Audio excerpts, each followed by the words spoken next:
Welcome to Burlap Teachers. Enjoy the video. In this video, I will show you how to make delicious burrito or tortilla wraps at home. First, ensure all your ingredients are ready and within reach. Next, gently warm your tortillas, perhaps for about 15 seconds per side in a dry pan to make them pliable.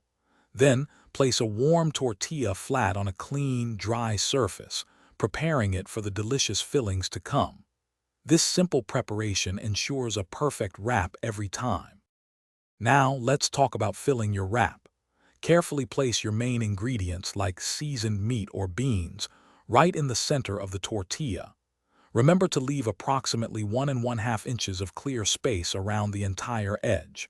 This margin is crucial for a successful fold. Finally, drizzle your favorite sauces and sprinkle any smaller toppings directly over the main filling, ensuring even distribution.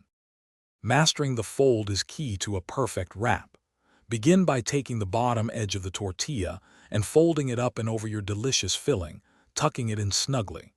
Next, fold both the left and right sides inward towards the center, creating a neat, compact package.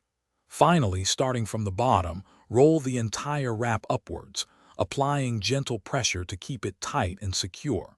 This technique prevents any filling from escaping. Your homemade wrap is almost ready to enjoy. For an extra touch, you can grill or pan-fry the finished wrap for about 2 minutes per side, giving it a wonderfully crispy exterior. Once cooked, for easier handling and a more appealing presentation, cut the wrap in half diagonally. Serve your delicious creation immediately with your favorite salsa, guacamole, or a fresh salad. Enjoy your culinary masterpiece. Thanks for watching. Consider subscribing if this video helped you.